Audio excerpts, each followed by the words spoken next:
നിറയെ സമ്പത്ത് വേണമെന്ന് ആഗ്രഹിച്ചിട്ടുണ്ടാകാം. അതിനുള്ള മാർഗം ചിന്തിച്ച് ഒടുക്കം അയാളുടെ മനസ്സ് ഒരു പഴങ്കഥയിൽ ഉപായം കണ്ടെത്തി. ചോദിക്കുന്നതൊക്കെ നൽകുന്ന അത്ഭുത വിളക്ക്. കാലകേയൻ എന്ന കഥാപാത്രമായി അയാൾ സ്വയം മാറുന്നു. കടലിൽ നിന്ന് വിളക്ക് കൈക്കലാക്കാനുള്ള ഉപായങ്ങൾ ചിന്തിക്കുന്നു. Dual personality. അതുകൊണ്ട് തന്നെ അയാൾ ബുദ്ധിസ്ഥിരതയുള്ള ആളാണെന്ന് എനിക്ക് തോന്നുന്നു. ഇത്തരം ഒരുപാട് കേസുകൾ എന്റെ അടുത്ത് വരാറുണ്ട്. എനിക്ക് വട്ടാണെന്ന് അയാൾ പറഞ്ഞു വരുന്നത്. അത് നന്നായി. കുട്ടികളെ തിരിച്ചു കിട്ടാൻ വഴി ഒന്നേ ഉള്ളൂ. അയാളെ വിട്ടയക്കും.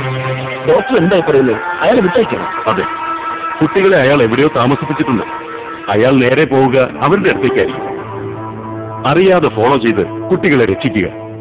ഭ്രാന്തരെ ശിക്ഷിക്കാൻ നമ്മുടെ പീനൽ കോഡിൽ നിയമമില്ലല്ലോ. അർച്ചോൻ വിവരദോഷിയായ ഡോക്ടറുടെ രൂപത്തിലും വരും. തട്ടിക്കൊണ്ടുപോയിട്ട് 1 മാസത്തോളമായ കുട്ടിയുണ്ട്. ആഹാരം കിട്ടാറുണ്ടോ എന്ന് പോലും അറിയില്ല. ഡോക്ടർ പറയുന്നത് പോലെയാണ് കാര്യമെങ്കിൽ അയാളെ ഫോളോ ചെയ്ത കുട്ടികളെ രക്ഷിക്കാൻ പറ്റും. തൽക്കാലം വിട്ടേക്കാം അല്ലേ സർ?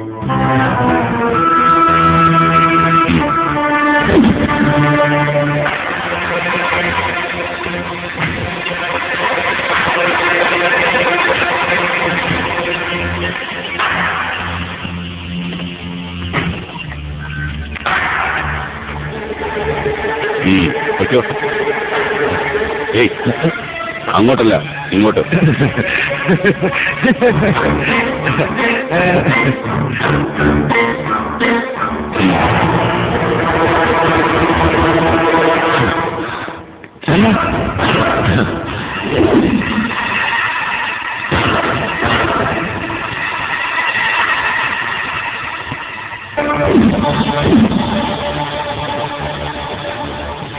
ചന്ദ്രമോഹൻ, ഫോളോ ചെയ്യണം. കുട്ടികളുടെ അടുത്തേക്കാണ് അയാൾ പോകുന്നതെങ്കിൽ എന്റെ സെൽഫോണിൽ വിളിക്കുക. കടന്നു കളയാതെ നോക്കണം. വട്ടനാണോ വിട്ടയക്കണോ എന്നൊക്കെ തീരുമാനിക്കുന്നത് നമ്മൾ പോലീസല്ല, കോടതിയാണ്.